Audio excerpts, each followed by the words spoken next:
Et si je te disais que la clé pour arrêter deux guerres qui ensanglantent la planète ne se trouve ni à Washington, ni à Moscou, ni à Tel Aviv, ni à Bruxelles, mais à Alger? Et si je te disais que Donald Trump, l'homme qui a déjà surpris le monde par ses rencontres impossibles, aurait besoin d'un seul rendez-vous pour renverser la donne?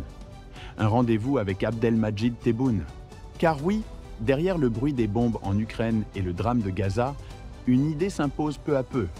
Le seul dirigeant qui détient les clés d'une sortie, c'est le président algérien. Pourquoi lui? Parce que l'Algérie est l'un des rares pays qui parle encore aux deux camps.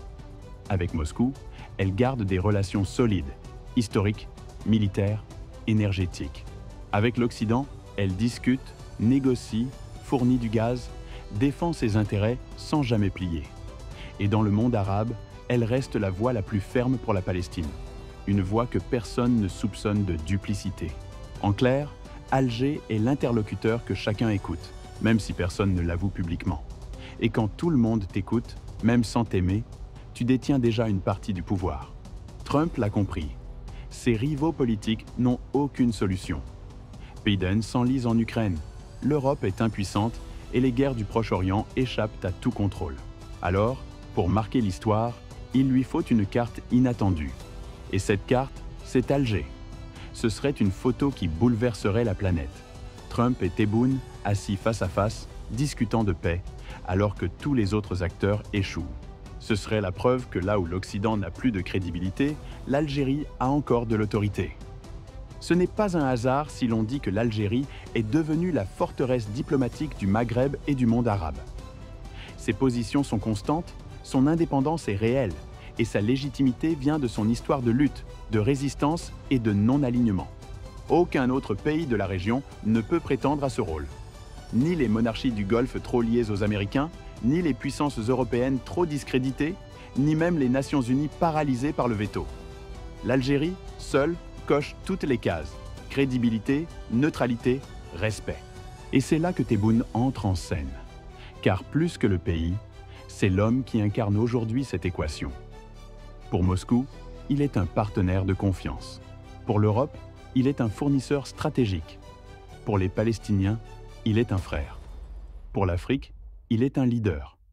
Il n'est pas aligné, il n'est pas soumis, il est respecté. Et dans la diplomatie mondiale, le respect vaut plus que l'argent ou les armes. Il vaut la légitimité. Imagine une poignée de main Trump-Tebboune. Derrière cette image, il y aurait un message simple. La paix n'est plus décidée par les grandes capitales fatiguées.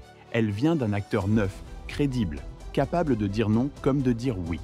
Une rencontre comme celle-là serait un choc médiatique et diplomatique.